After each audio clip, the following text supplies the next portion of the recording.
Eu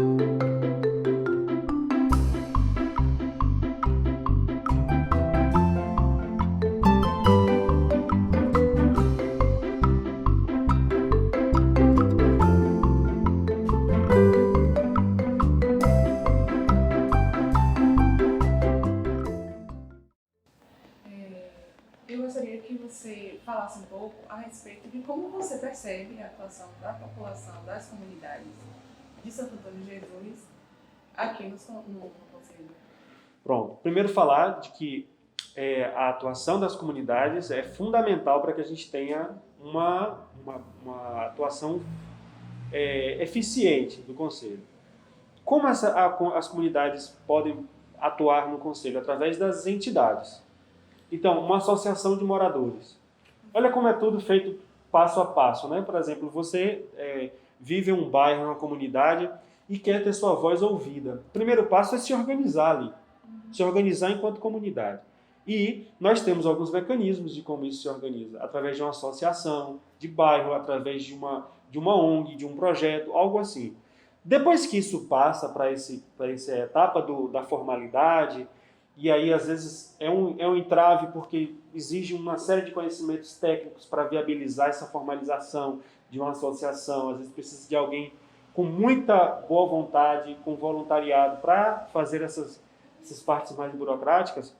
Aí essa entidade consegue acessar agora o próximo nível, que são os órgãos em que ela pode falar através desse agrupamento, que é o Conselho.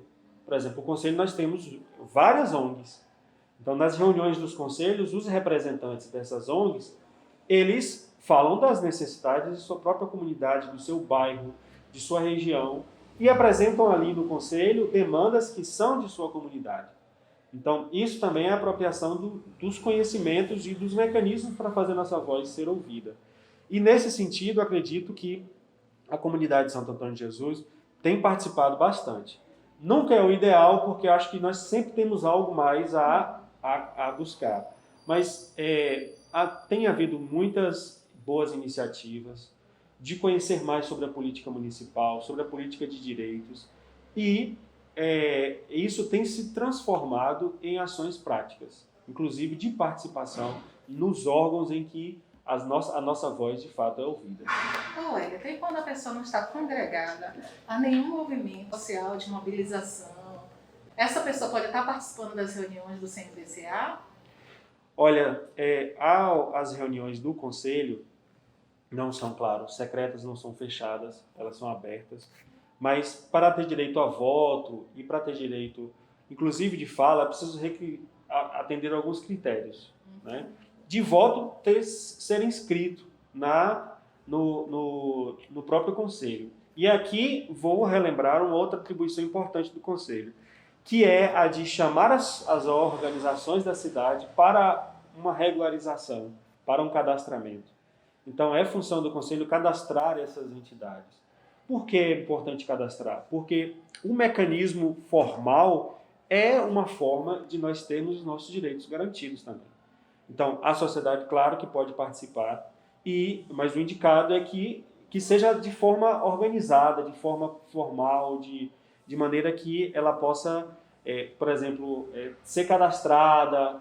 E é importantíssimo isso, porque, por exemplo, os recursos que são destinados para a execução de atividades, muitas ONGs precisam de mais desses recursos para manter as suas atividades, etc.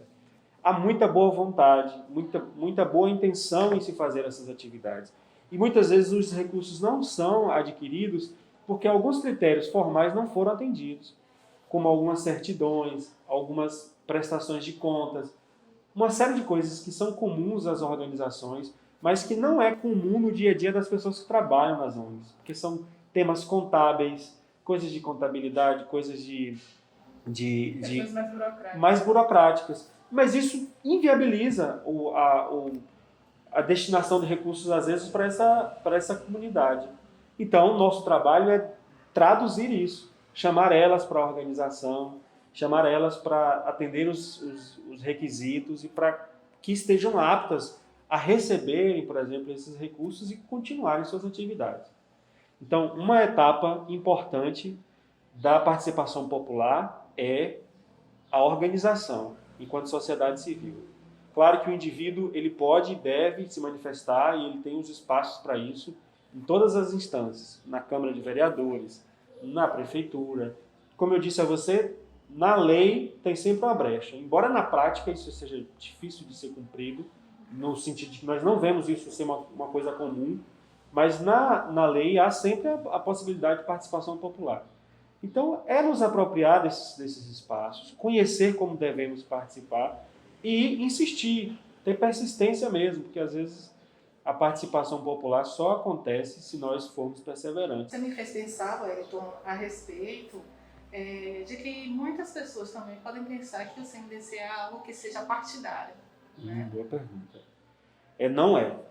Ele é um órgão deliberativo e com participação democrática, em que todas as decisões são tomadas de forma colegiada. Claro que as pessoas podem pensar que há preferências, mas os integrantes do Conselho, como cidadãos, podem ter suas preferências partidárias, porque isso é exercício da democracia também. Não estamos eliminando essa possibilidade. Mas enquanto Conselho, não. O Conselho ele está aí para fiscalizar, para propor, e ele não está restrito a um partido político ou não está restrito a um grupo político ou uma pessoa política. Isso de hipótese nenhuma. Extremamente apenas pela defesa Exatamente. da criança e do adolescente. Qualquer que seja o grupo que esteja no poder, o Conselho ele deve agir de forma isonômica, ou seja, sem pessoalidade, de forma ética e de forma competente. Eu participei uma época do CNDCA aqui e a gente tinha muita dificuldade no sentido de estar fazendo as visitas. E aí eu queria que você falasse um pouquinho sobre a importância dessas visitas nas instituições. Fala um pouco sobre isso. Perfeito. As visitas fazem parte de uma outra atribuição importante do Conselho, que é divulgar as ações do próprio Conselho e divulgar o ECA. Então, se a gente quer tornar o ECA cada vez mais conhecido, o ECA, para quem não sabe, é o Estatuto da Criança e do Adolescente. É a lei, é a base, é tudo aquilo, é o instrumento que sustenta juridicamente esses direitos. Norteia, e a gente, né? Exatamente, que garante, que dá as responsabilidades e tal. Está completando esse ano 30 anos, a lei é de 1990. E nesses 30 anos, nós temos muito a comemorar e muito também a melhorar. A questionar, e esse é o processo da mudança mesmo. Eu sou um defensor do ECA pelo seguinte motivo, porque ele já foi um avanço em relação ao paradigma anterior de como se via a criança e o adolescente, que é esse sujeito passivo, esse não sujeito, alguém que ainda vai se tornar um sujeito. E de repente vem uma lei que no momento era revolucionária e que estabelece direitos e garantias fundamentais. Nesse período de pandemia, tudo muda, né? A gente tem dificuldade em fazer as visitas, claro. Mas elas são importantes demais. Elas são importantes. E elas são parte das atividades do Conselho. Ir buscar as instituições, verificar as demandas que as instituições têm, trazer como pautas para discussão no Conselho e ouvir aquelas pessoas que de fato estão trabalhando com as crianças e adolescentes. Nós temos muitas ONGs na cidade, nem todas regulamentadas, nem todas organizadas de maneira formal, mas elas são as instituições que ouvem as demandas das crianças ali e dos adolescentes. Então, ninguém melhor do que essas pessoas para dizer o que essas crianças de fato precisam nesse momento e quais direitos estão sendo violados e quais garantias não estão sendo cumpridas. Então, as visitas são muito importantes e parte essencial da atividade do Conselho. Fale um pouquinho do seu posicionamento sobre a questão da violação dos direitos da criança e do adolescente na atualidade, né? E sobre o ECA e esse trabalho realmente que vocês fazem aqui no CNDCA. Perfeito. Nós estamos vivendo um momento agora, em 2020, que talvez só vamos ter dados reais sobre o momento que estamos vivendo nos próximos meses e anos. Nós tínhamos muitos avanços em relação à garantia dos direitos da criança e do adolescente. Um exemplo disso vou tomar como exemplo o trabalho infantil. Muitas sociedades, inclusive na nossa, era comum que as crianças deixassem de estudar para trabalhar. Isso, de certo modo, era visto até como moralmente aceito, como o trabalho é quem forma a pessoa, como um valor, como uma virtude. O Estatuto da Criança e do Adolescente vem para dizer que a criança tem direito à educação, que ela não pode ser explorada em trabalho. Isso vai de encontro a muitos valores que a sociedade já tinha. Por isso que eu falo que às vezes uma lei, um estatuto é revolucionária e traz efeitos que a gente só percebe depois de muito tempo. Claro que a gente critica, mas é importante celebrar os avanços também. Então, aquilo que as pessoas consideravam há 30, 40, 50 anos atrás como moralmente aceito, que era uma criança estudar somente o primário. Quantos exemplos nós temos? Crianças estudavam somente o primário porque depois tinham que trabalhar. E entendiam que a educação era algo supérfluo, algo que não era importante frente à necessidade básica, que era da alimentação, de comer e de botar um prato em casa. O Estatuto vem e diz que a criança tem o direito à educação, à alimentação e tudo mais. O que isso faz? Faz com que escolas, por exemplo, comecem a oferecer alimentação, que hoje é uma coisa que a gente considera super naturalizada e super comum, mas há 30, 40, 50 anos atrás não havia. Então, é isso que eu gosto de celebrar, essas coisas que a gente já considera como naturais. A alimentação na escola, o direito à escola, a quantidade de crianças que hoje frequentam a escola é muito maior do que 30, 40 anos atrás, antes do ECA. Isso é feito do ECA também. Então, o que o ECA faz? Ele estabelece os direitos, os deveres, e a partir disso, o poder público, os municípios, os estados, a própria União, que é o país, começa a estabelecer políticas para tentar cumprir isso. Claro que para colocar em prática. Então, aí vem o direito à alimentação na escola, vem o direito à criança estudar propriamente, com escolas em lugares onde antes não havia, com transporte escolar. São coisas que para a gente já está tão natural, mas que era muito difícil. Imagine quem mora na zona rural, por exemplo, há anos atrás, não ter nenhum transporte para a escola e ter que se deslocar a pé, ter que se deslocar às vezes atravessando rios, correndo risco da sua integridade física e tudo mais.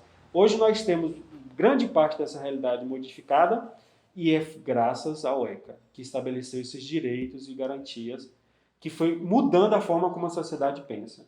A própria ação dos conselhos tutelares.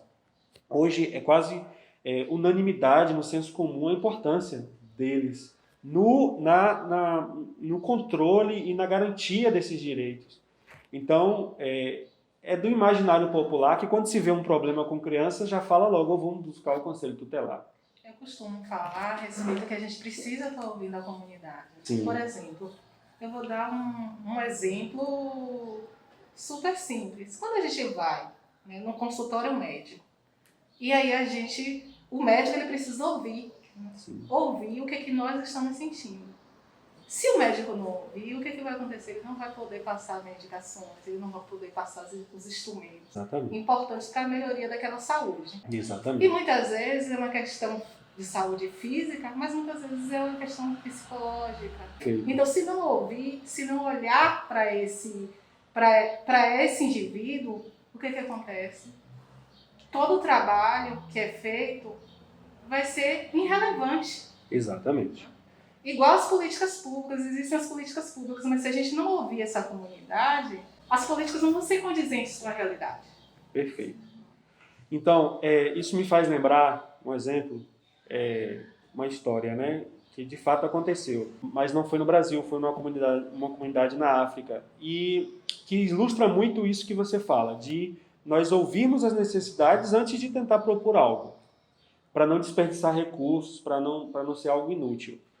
Uma comunidade americana foi visitar essa comunidade africana e olhou e viu que eles não tinham eletricidade.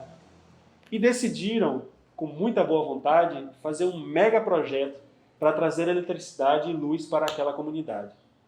Mas eles não perguntaram nada à comunidade. Então eles trouxeram esses equipamentos por navio, uma série de coisas, postes, fios, de geradores, etc. E estabeleceram luz e postes em toda aquela comunidade. E acharam que tinham feito um grande benefício para eles. E depois de 6 meses voltaram lá para ver como é que estava o trabalho que eles fizeram. Descobriram que todo o equipamento estava danificado. Eles não entenderam por quê. Como a gente oferece isso e eles danificam esse equipamento? Recuperaram tudo, colocaram luzes outra vez e recuperaram os equipamentos. Depois de um tempo voltaram lá e estava tudo danificado de novo. Todas as luzes rompidas. E aí decidiram perguntar. E aí eles disseram assim, olha, na verdade nós saímos à noite para realizar nossas necessidades. O banheiro é nossa comunidade, nosso espaço. E como a gente não tem nenhum tipo de saneamento básico, a gente usa o espaço livre. E as luzes nos atrapalhavam, porque iluminavam o espaço que eles queriam que tivesse escuro. Então eles quebravam as lâmpadas, óbvio, para que eles pudessem fazer o que eles precisavam fazer no espaço que eles usavam. Então talvez se eles tivessem perguntado antes, eles diriam que precisavam de um lugar mais adequado para isso, e não uma luz naquele momento. Isso é só um exemplo de como fazer políticas sem perguntar é receita para desastre. Então, nós, infelizmente, ainda não temos no Brasil o hábito ou a boa prática de que todas as políticas surjam da demanda da população de fato. Quem propõe, quem elabora, quem desenha as políticas públicas, muitas vezes elabora baseado em impressões pessoais, baseado em dados não concretos, em necessidades não relatadas. Então, são muitos recursos, às vezes desperdiçados, por não ouvir quem, de fato, é o detentor dessa demanda da política pública. Então, todo desenho de política pública deve partir de uma avaliação das necessidades e essa avaliação, claro, parte da iniciativa popular. O Estatuto da Criança e do Adolescente, atualmente, vem nos desafiando, né? Sim. Você acredita que somos capazes de reconsiderar velhos hábitos e práticas, reconstruir nossos cotidianos, reavaliar nossa visão de mundo e transformar novas práticas para a efetivação do direito da criança? Em que sentido? Pronto. Olha eu de novo defendendo o ECA. Eu acredito que o ECA, o Estatuto da Criança e do Adolescente, ele ainda é mais atual do que nós conseguimos praticá-lo. Porque se nós tivéssemos garantidos todos os direitos que estão descritos ali, nós estaríamos numa sociedade muito diferente.